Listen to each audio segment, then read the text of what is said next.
오늘 아침 우리에게 주시는 하나님 말씀은 창세기 3장 1절로 13절까지의 말씀입니다. 창세기 3장 1절로 13절까지의 말씀을 새번역 성경으로 봉독합니다. 뱀은 주 하나님이 만드신 모든 들짐승 가운데서 가장 간교하였다. 뱀이 여자에게 물었다. 하나님이 정말로 너희에게 동산 안에 있는 모든 나무의 열매를 먹지 말라고 말씀하셨느냐? 여자가 뱀에게 대답하였다. 우리는 동산 안에 있는 나무의 열매를 먹을 수 있다. 그러나 하나님은 동산 가운데에 있는 나무의 열매는 먹지도 말고 만지지도 말라고 하셨다.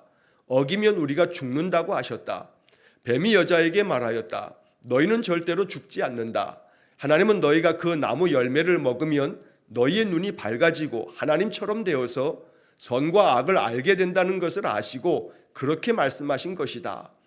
여자가 그 나무의 열매를 보니 먹음직도 하고 보암직도 하였다. 그뿐만 아니라 사람을 슬기롭게 할 만큼 탐스럽기도 한 나무였다. 여자가 그 열매를 따서 먹고 함께 있는 남편에게도 주니 그도 그것을 먹었다. 그러자 두 사람의 눈이 밝아져서 자기들이 벗은 몸인 것을 알고 무화과 나무 잎으로 치마를 엮어서 몸을 가렸다. 그 남자와 그 아내는 날이 저물고 바람이 서늘할 때에 주 하나님이 동산을 거니시는 소리를 들었다. 남자와 그 아내는 주 하나님의 낯을 피하여서 동산 나무 사이에 숨었다. 주 하나님이 그 남자를 부르시며 물으셨다. 내가 어디 있느냐? 그가 대답하였다. 하나님께서 동산을 거니시는 소리를 제가 들었습니다. 저는 벗은 몸인 것이 두려워서 숨었습니다. 하나님이 물으셨다. 내가 벗은 몸이라고 누가 일러 주더냐? 내가 너더러 먹지 말라고 한 그 나무의 열매를 내가 먹었느냐? 그 남자는 핑계를 대었다. 하나님께서 저와 함께 살라고 짝지어 주신 여자, 그 여자가 그 나무의 열매를 저에게 주기에 제가 그것을 먹었습니다. 주 하나님이 그 여자에게 물으셨다. 너는 어쩌다가 이런 일을 저질렀느냐? 여자도 핑계를 대었다. 뱀이 저를 꿰어서 먹었습니다. 아멘. 자, 창세기 3장의 이야기는 인간이 타락하게 되는, 범죄케 되는 이야기를 기록하고 있습니다. 자, 이 창세기 3장에 이제 등장하는 사람들은 아담과 하와가 등장하고 또 하와를 유혹하는 뱀이 등장합니다. 그래서 이제 1절 말씀에도 뱀은 주 하나님이 만드신 모든 들짐승 가운데서 가장 간교하였다. 이렇게 시작을 합니다.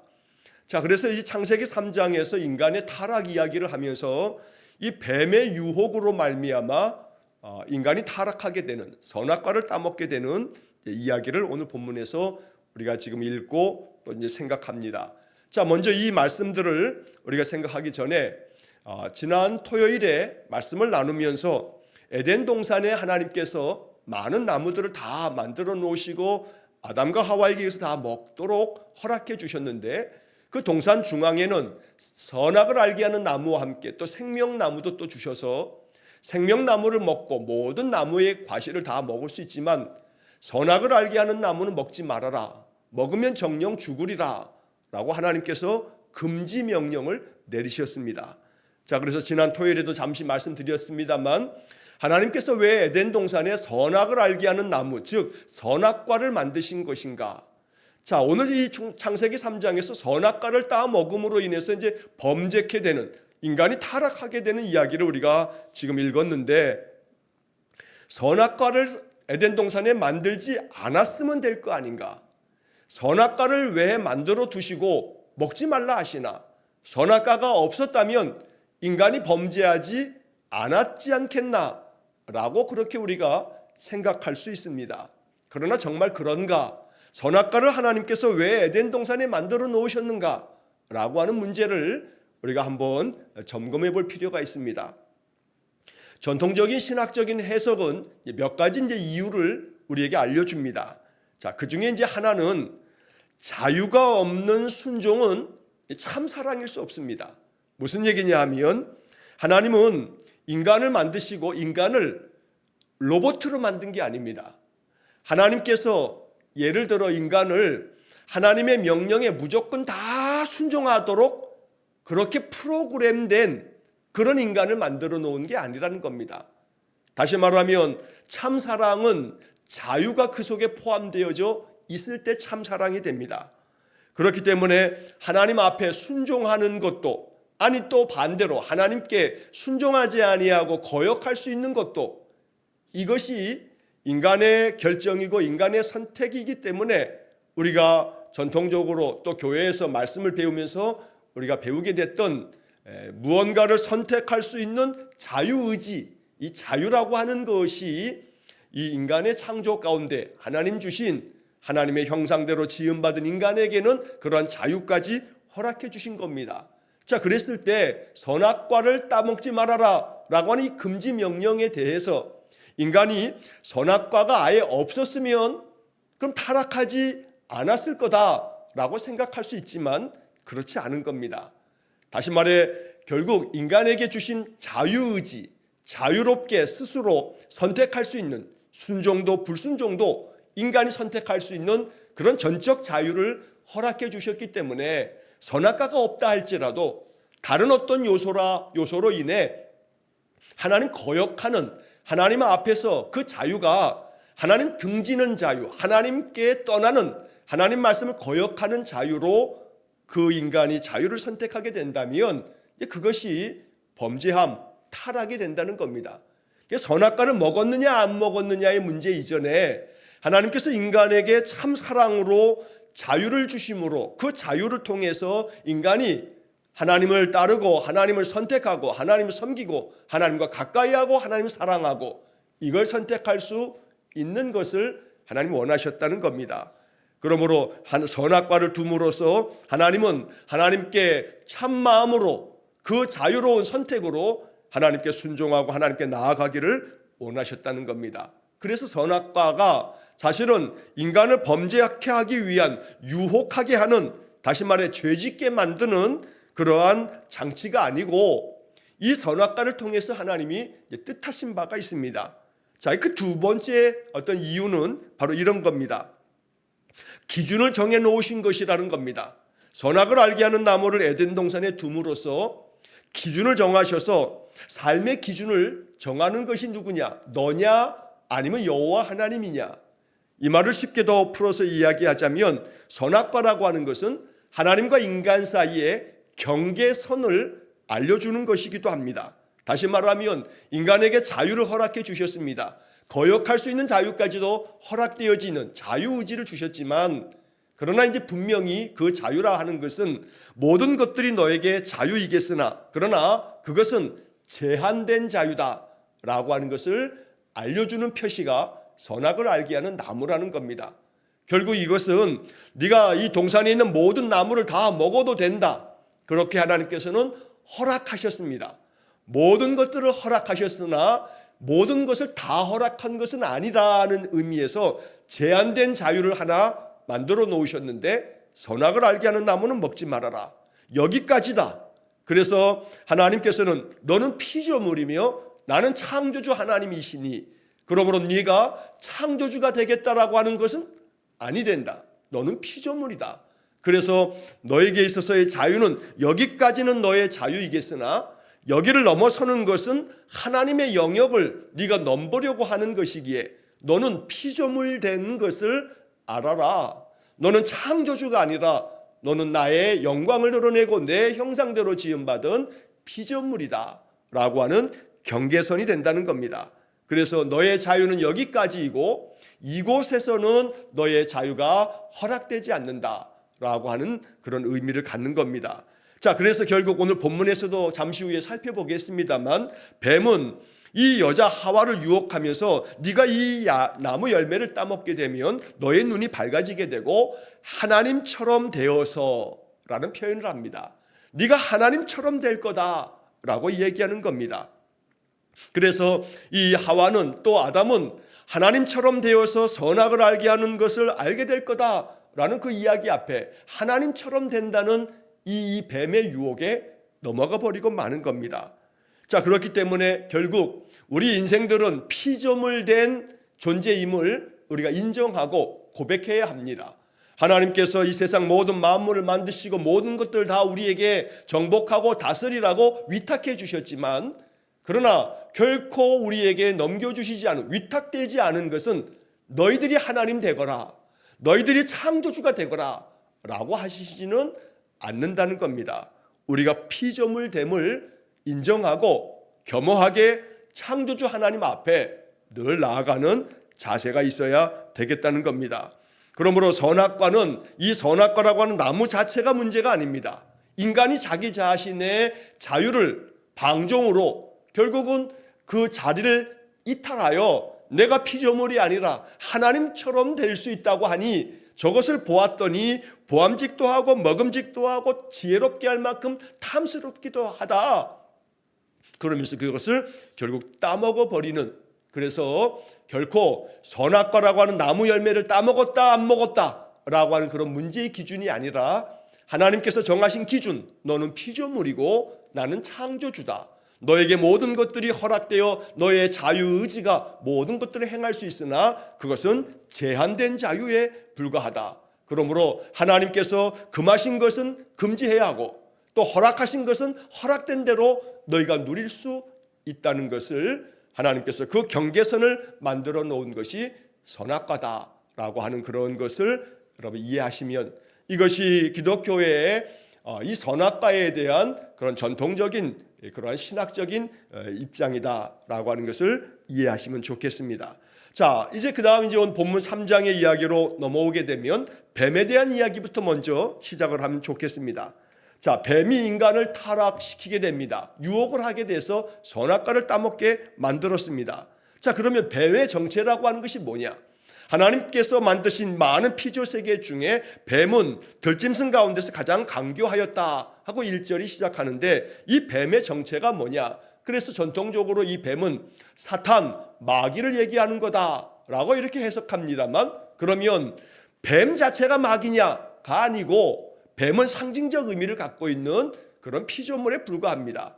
그래서 이 뱀의 배후에 이 마귀가 이 뱀을 통해서 이 하와를 유혹하는 그런 장면으로 묘사가 되어 있다는 겁니다. 우리가 성경을 해석할 때 해석의 방법 중에 아주 중요한 방법은, 구약 성경은 신약으로 해석하고 신약 성경은 구약으로 해석하라 라고 하는 그런 성경 해석의 방법이 있습니다.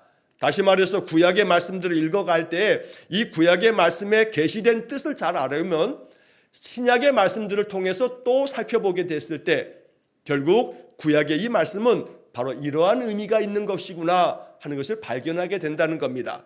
자, 그래서 요한계시록 12장 9절 말씀에 보면 이런 말씀이 기록되어 있습니다. 옛뱀 곧 마귀라고도 하고 사탄이라고도 하며 온 천하를 꿰는 자라, 그가 땅으로 내쫓기니 라는 구절이 요한계시록 12장 9절에 기록되어 있습니다. 자, 이 요한계시록 12장 9절의 말씀으로 오늘 이 3장 1절의 이야기를 해석하는 것, 신약의 말씀으로 구약을 해석하는 그 해석의 방법을 우리가 따르게 됐을 때, 옛뱀, 그 옛날 하나님께서 세상을 창조하실 때 아담과 하와를 범죄케 했던 그 꿰는 자, 그렇게 속이는 자, 바로 그 뱀, 그 옛뱀이라고 계시록 12장 9절을 얘기하는데, 그 옛뱀은 곧 마귀라고도 하고 사탄이라고도 한다. 그런데 그 마귀, 사탄, 그 옛뱀은 천하를 꿰는 자라, 다시 말해 천하를 속이는 자라라고 이렇게 성경은 말씀하는 겁니다. 그리고 그 정체에 대해서 그가 땅으로 내쫓기니라고 계시록 12장 9절은 말씀합니다. 이 마귀 또 사탄이라고 하는 이 존재가 땅으로 내쫓겼다라고 계시록 12장 9절은 말씀합니다. 그래서 이 사탄의 마귀의 기원은 뭐냐, 마귀는 어디로부터 온 거냐라고 하는 부분에 있어서 계시록 12장 9절은 중요한 단서를 우리에게 알려준다는 겁니다. 다시 말해 땅으로 내쫓긴 존재, 이게 계시록 12장 9절의 이야기고, 또 이 계시록 12장 9절에 이 마귀, 이 사탄이라고도 하는 천하를 속이는 이 자가 땅으로 내쫓긴 자라고 얘기하는 것은 다시 구약으로 해석하자면 이사야 14장 12절부터 15절까지의 이야기 가운데 너 아침의 아들 계명성이요 네가 어찌하여 땅으로 내쫓겨졌느냐고 내던져졌느냐는 그런 상징적이고 비유적인 그런 말씀이 등장합니다. 그래서 전통적으로 이사야 14장 12절부터 15절까지의 이야기는 바로 사탄, 마귀의 기원을 얘기하는 성경적인 그러한 구절이라고 이렇게 신학적으로 이야기하기도 합니다. 하나님 앞에서 범죄한 타락한 천세에 대한 이야기도 베드로 사도가 베드로서에서 우리에게 알려준 바가 있습니다. 범죄한 천사, 타락한 천사의 이야기는 이렇게 베드로서에서도 유다서에서도 등장하게 되는데 바로 이 창세기 3장의 이 뱀이 곧 신약의 이런 말씀대로 하나님 앞에서 악을 행하여 타락한 바로 그 마귀 사탄을 얘기하는 거다라고 하는 것을 우리가 이렇게 이 말씀을 지나가면서 또 우리가 이해하고 알면 좋겠습니다. 자, 이제 여기서 오늘 본문의 말씀에서 우리가 묵상하고 또 생각해야 할 것이 있습니다. 자, 이 뱀이 하와에게 와서 묻습니다. 여자에게 묻기를 하나님이 정말로 너희들에게 동산 안에 있는 모든 나무의 열매를 먹지 말라고 하셨냐? 이 뱀의 이야기에 여자에게 묻는 이 이야기는 사실은 하나님의 말씀을 부정하지는 않지만 왜곡을 시키고 있습니다. 다시 말하면 하나님께서는 동산에 있는 모든 나무의 열매를 다 먹으라고 하셨습니다. 그러나 모든 것을 다 먹지 말라고 했느냐? 아니고 다 먹으라 하셨습니다. 그러나 제한된 자유이기 때문에 동산 중앙에 있는 선악을 알게 하는 나무는 먹지 말라 하신 겁니다. 그런데 이 뱀은 여자에게 이야기하기를 모든 나무의 열매를 다 먹지 말라고 했더냐라고 이렇게 이야기함으로써 이 하와의 이 여자의 대답이 이제 구부러지게 왜곡되게 만드는 아주 간교한 방법을 쓰고 있는 겁니다. 자, 그래서 여자가 대답을 합니다. 우리는 동산 안에 있는 나무를 먹을 수 있다. 여기까지는 좋습니다. 그런데 그 다음 3절에 그러나 하나님은 동산 한가운데 있는 나무의 열매는 먹지도 말고 만지지도 말라고 하셨다. 여기서부터 이제 안타깝게 인간의 범죄가, 인간의 타락이 여기서부터 비뚤어지기 시작합니다. 다시 말해 하나님은 분명히 먹지 말라 했습니다. 선악과는 먹지 말라. 정령 죽으리라. 그런데 이 하와의 대답 속에는 먹지도 말고 만지지도 말라라고 이렇게 덧붙입니다. 말씀의 왜곡이 일어나게 됐던 겁니다. 먹어서는 안 된다라고 2장 17절에 하나님 금하셨지만 먹어서는 안 된다 했지 먹지도 말고 만지지도 말라라고 한 것은 아니었던 겁니다. 말씀의 왜곡은 결국 우리들의 마음의 왜곡으로 이어지게 됩니다. 그러다 보니 하나님 보시기에 아름답게 만들었던 것들이 하와의 눈에는 먹음직하고 보암직하고 탐스럽기도 한 것처럼 보여지게 되고 그러다 보니 내 눈에 보이는 것들로 인해 결국 그것이 내 눈을 가리게 되고 그래서 하나님 주셨던 말씀도 왜곡되고 하나님께서 금하시면서 너는 반드시 죽는다 하고 2장 17절에 말씀하신 것이 더 이상 마음속에 기억나지 않고 이 말씀이 다 온데간데 없이 사라지고 결국 먹지 말라고 하셨던 이 명령을 거역하고 말았다는 겁니다. 그러므로 먹어도 죽지 않는다라고 하는 이 사탄의 이야기, 절대 너희는 죽지 않는다. 하나님처럼 되어서 선악을 알게 된다는 것을 하나님이 아시기 때문에 그렇게 말씀하신 거다 하면서 하나님의 말씀을 사탄이 또 한번 왜곡시킵니다. 여자도 만지지도 말라고 말씀을 왜곡시키고 그러면서 사탄은 이 뱀은 여자에게 더 확고하게 너 정말로 죽지 않는다. 오늘 세번역 성경의 번역대로 한다면 절대로 죽지 않는다 라고 이렇게 이야기합니다. 말씀을 왜곡함으로써 인간은 타락의 길로 한 걸음 나아가게 되고 그리고 그 말씀의 왜곡을 이 마귀가 부추기면서 넌 절대로 죽지 않는다. 너 하나님처럼 될 거다 라고 하면서 인간을 충동합니다. 결국 그 충동에 하와는 이 선악과를 따먹어버리고 맙니다. 오늘 우리는 이 창세기 3장의 이 타락의 이야기를 보면서 이제 우리 자신을 돌아보게 됩니다. 내 마음 가운데 어떤 충동이 일어났을 때 그 충동을 점검해 볼 수 있지 않으면, 점검하지 않으면 한순간 내 마음을 왜곡시키고 또 나 자신을 속이는 결과가 초래되어지고 그것이 결국 발단이 되어서 화가 찾아오는 안타까움이 있다는 겁니다. 그러므로 항상 내 마음 가운데 어떤 충동이 일어날 때 그 충동에 대한 부분들을 점검하고 다시 재차 하나님께 묻고 하나님의 뜻을 구하면서 우리가 우리의 행동을 선택하고 결정하고 그렇게 행할 수 있어야겠습니다. 예를 들어서 마음 가운데 어떤 것으로 마음이 상하게 되면 그 속상한 마음 때문에 화가 일어납니다. 그 화나는 마음은 우리의 마음을 격동시켜서 그 화가 분을 뿜어내게 됩니다. 그래서 결국 그것으로 인해서 관계도 해치게 되고 여러 가지 좋지 않은 결과들을 만들어내기도 합니다. 내 마음 가운데 들었던 나의 감정의 상함은 그것이 하나하나 단계를 거쳐가면서 증폭되어지면서 우리를 더 어렵게 만든다는 겁니다. 예를 들어 이야기한 것이고 여러 가지 모양으로 우리 안에 내 마음을 왜곡시키고 내 마음을 그르치게 만드는 그런 유혹 앞에 우리는 늘 깨어있어 하나님께 기도하고 말씀 속에 살아가면서 분별의 영을 하나님께 구함으로 인해 하나님 앞에서 먼저 물을 줄 아는, 하나님 나에게 이런 마음이 듭니다. 나에게 이런 생각이 듭니다. 내게 이러한 충동이 생깁니다. 하나님의 뜻은 뭡니까? 하나님은 지금 나에게 뭘 원하십니까? 하나님 기뻐하시는 일은 뭡니까? 자꾸 물을 줄 아는, 그렇게 늘 질문하면 하나님은 성령께서 내 마음 가운데 하나님의 마음을 느끼게 해주시고 생각나게 해주실 겁니다. 그렇게 하나님의 뜻을 묻고 하나님의 그 뜻하신 바 그 하나님의 계시가 우리의 마음 가운데 느껴지는 그런 영적인 삶을 살아가는 사람, 그 사람이 하나님의 사람입니다. 자, 오늘 본문의 이야기에서 또 한 가지 우리가 묵상하게 되는 것은 창조의 원리를 생각해 봐야 합니다.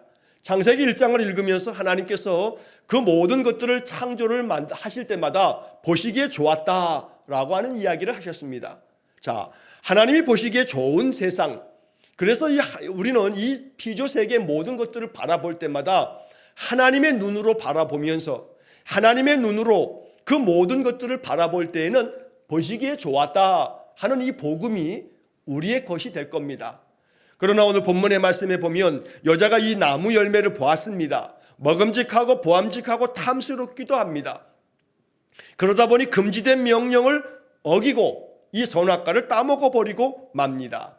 인간은 자기 보기에 좋은 것을 따라서 선택하고 결정하게 되는 그러한 것이 결국 하나님 보시기에 좋은 것을 선택해야 되는데 자기 눈에 보기에 좋은 것, 자기 눈에 보기에 보암직하고 먹음직하고 탐스럽기도 한 것, 그래서 결국 우리가 어떤 기준으로 살 건가, 어떤 안목으로 살 건가, 어떤 관점으로 바라보며 살 건가, 바로 이 기준의 문제를 오늘 우리는 이 본문에서 묵상해야 합니다.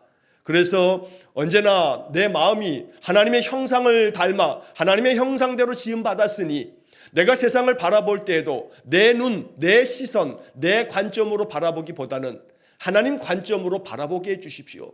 하나님 기준으로 생각하게 해주십시오. 하나님 마음을 내게 주십시오 라고 기도해야겠습니다. 이것이 오늘 본문에서 우리가 깨달아야 할 복음입니다. 하나님의 사람은, 복된 사람은 하나님의 관점으로 세상을 바라봅니다. 하나님의 관점으로 나의 일상을 바라봅니다. 나에게 벌어지는 여러 가지 많은 일들을 하나님의 시선으로 바라볼 줄 압니다. 그렇게 될 때 거기에 은혜가 있고 거기에 하나님의 사랑이 넘치는 그 축복을 우리가 발견하게 되는 겁니다. 내 기준으로 내 관점으로 바라보다 보면 먹음직하고 보암직하고 탐스럽기도 하다 보니 내 욕망을 자극하게 되고 나의 욕망은 욕심으로 더 발전하게 되고 결국 그 욕심이 죄를 낳게 되고 그 죄가 사망을 낳게 되는 그런 악순환을 겪게 된다는 겁니다. 그러므로 내가 보기에 좋은 것이 아닌 하나님 보시기에 어떠한가, 하나님께서는 어떻게 보실 건가 라고 우리가 생각하고 물을 줄 아는 그런 은혜가 있기를 간절히 축원합니다. 그래야 유혹에 빠지지 않습니다. 아무리 뱀이 이 하와를 유혹했어도 이 하와가 하나님의 관점에서 하나님의 시선에서 그 나무를 봤다면, 그러면 또 하나님께 물었다면 분명히 하와의 마음속에 하나님의 말씀이 생각났을 거고, 이것을 먹으면 안 되는 거야, 하나님께서 금하신 거야 라고 이렇게 선을 그었을 겁니다. 그러므로 선을 지혜롭게 믿음으로 그을 줄 아는 그러한 은혜의 사람 되시기를 간절히 축원합니다. 자, 이제 그 다음에 또 하나의 이야기를 살펴보면, 이렇게 해서 선악과를 따먹고 이 여자는 자기의 남편 아담에게도 이 열매를 줍니다. 그들이 선악과를 따먹는 순간 눈이 밝아지고 자기들이 벗은 몸인 것을 알고, 그래서 나뭇잎을 가져다가 치마를 엮어서 몸을 가립니다. 자, 부끄러움을 알게 되고 몸을 가리는 것뿐만 아니라 몸을 가리기도 하고 또 숨기도 합니다. 그래서 8절 이하에 보게 되면 이제 그 남자와 여자가 하나님께서 동산을 거니시는 소리를 듣게 되고, 그리고 하나님의 낯을 피하게 되고 동산 나무 사이에 숨었다고 말씀합니다. 범죄한 인간에게서 보여지는 모습을 우리는 여기 8절의 말씀에서 보게 됩니다. 세번역 성경 번역으로 봤을 때 주 하나님이 동산을 거니시는 소리를 들었다, 하나님의 소리를 들었습니다. 그런데 하나님의 낯을 피합니다. 그리고 나무 사이에 숨어버립니다. 이것이 타락한 인간, 하나님의 뜻을 저버린 범죄한 인간이 보여주는 모습입니다. 하나님의 소리가 들려지자 피하고 숨습니다. 자, 그런데 오늘 본문의 복음은 그 다음 하나님의 행동입니다. 하나님께서는 이렇게 피하고 숨는 이 인간을 찾아옵니다. 그리고 아담에게 묻습니다. 네가 어디 있느냐고 묻습니다. 네가 어디 있느냐, 내가 어디에 숨었느냐라고 묻는 겁니다. 하나님이 아담과 하와가 어디 숨었는지 몰라서 너 숨은 곳이 어디냐, 어디에 숨어 있는 거냐, 너가 숨은 장소를 대라 라고 묻는 게 아닙니다. 하나님은 아담과 하와가 어디에 숨어 있는지 다 압니다. 그런데 네가 어디 숨었느냐, 어디 있느냐라고 이렇게 묻는 것은, 그것은 네가 지금 너가 있는 곳이 어디냐, 네가 결국은 하나님처럼 되어서라고 하는 이 뱀의 유혹에 네가 넘어갔구나. 네가 결국 서 있는 자리는, 너는 피조물의 자리에 서 있어야 되는데 네가 피조물의 자리에 서 있지 아니하고 하나님의 자리에 서 있으려고 하는 거냐. 그래서 너희들이 선악을 알게 하는 나무를 먹지 말라 했는데 그것을 먹은 거냐 하면서 이 아담과 하와를 찾는 겁니다. 내가 어디 있느냐. 그리고 하나님은 그렇게 아담과 하와를 찾아오셨습니다. 오늘 본문의 이야기에서의 복음은 바로 이겁니다. 숨는 아담과 하와와 반대로 하나님은 이 숨어있는 아담과 하와를 찾아오십니다. 왜 찾아오시는가? 심판하시기 위해서인가? 말씀하신 것처럼 정령 죽으리라 했으니 아담과 하와를 당장에 죽이시려고 오시는 건가? 그게 아니라는 겁니다. 우리가 내일 본문에서도 이어지겠습니다만 아담과 하와에게 정령 죽으리라 했지만 아담과 하와는 죽지 않았습니다. 아담은 900을 넘게 살았습니다. 이것은 정령 죽으리라고 하셨던 하나님의 말씀의 의미가 무엇인지를 이제 내일 본문에서 우리가 살펴보게 될 것입니다.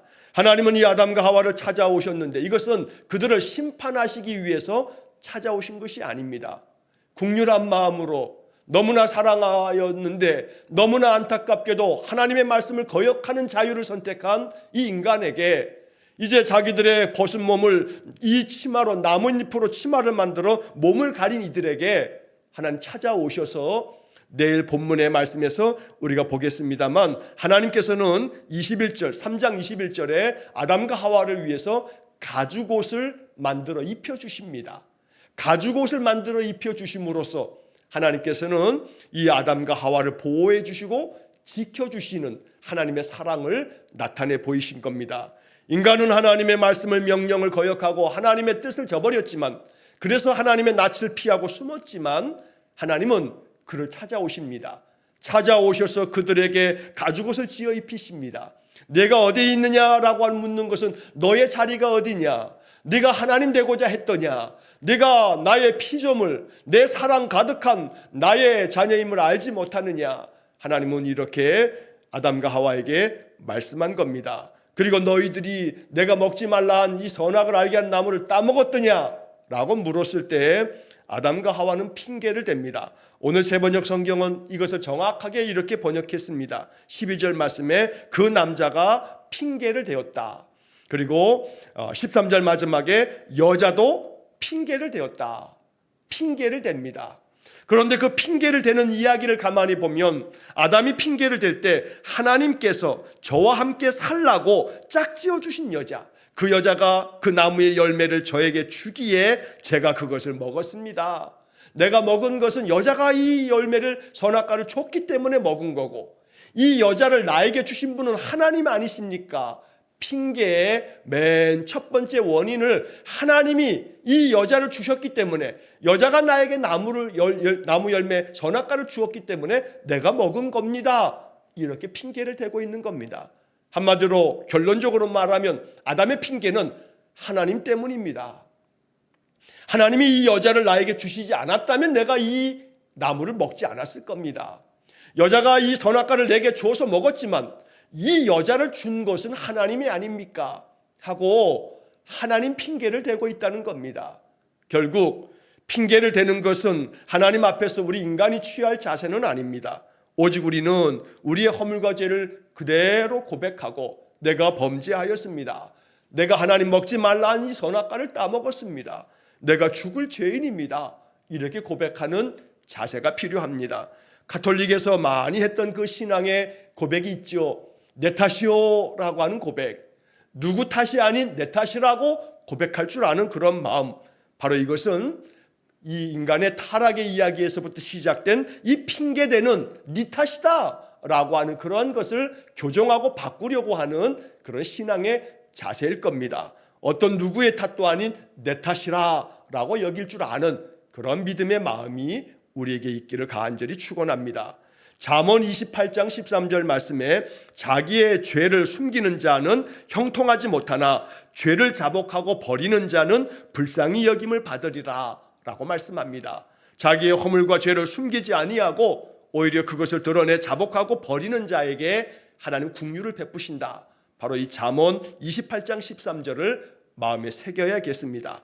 마지막으로 시편 32편 5절 말씀에 보면 다윗이 이렇게 고백합니다. 내가 이르기를 내 허물을 여호와께 자복하리라 하고 주께 내 죄를 아뢰고 내 죄악을 숨기지 아니하였더니 곧 주께서 내 죄악을 사하셨나이다.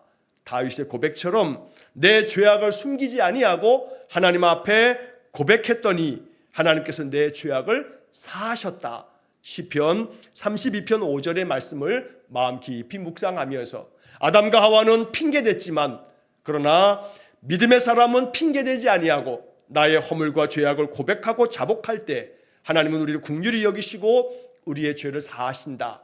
오늘 본문의 말씀을 통해서 이런 깊은 묵상이 우리 마음 가운데 임하기를 원하고 이 말씀 속에서 성령께서 우리에게 말씀하시는 바를 더 깊이 들을 수 있는 그런 하루가 되시기를 주의 이름으로 간절히 축원합니다. 기도하겠습니다. 자비로우신 아버지 하나님, 성경의 말씀을 더 깊이 묵상하면서 말씀에서 발견해야 할 계시의 음성을 듣게 해 주옵소서. 또한 그 말씀 속에 담긴 하나님의 복음을 우리 마음 가운데 가득 채울 수 있도록 은혜 내려 주옵소서. 오늘도 이 창세기 3장의 말씀이 우리에게 복음이 되는 줄 믿습니다. 우리를 찾아오셔서 우리에게 긍휼을 베푸시는 하나님의 그 은혜를 마음 깊이 확신하며 오늘도 내게 다가오셔서 내 삶을 붙들어 주시고 이끌어 주시는 주님만을 바라보게 해 주옵소서. 한날의 모든 삶을 주님께 의탁하오며 예수님 이름으로 기도하옵나이다. 아멘. 우리 구주 예수 그리스도의 은혜와 하나님 아버지의 극진하신 사랑과 성령의 교통하심이 날마다 하나님 뜻을 저버리지 아니하고 하나님께 묻고 하나님 마음 합하게 인생을 살아가기를 소원하는 머리 숙인 귀한 성도들 위해와 저들 가정과 온 가족들 위해 영원토록 함께 하시길 축원하옵나이다. 아멘.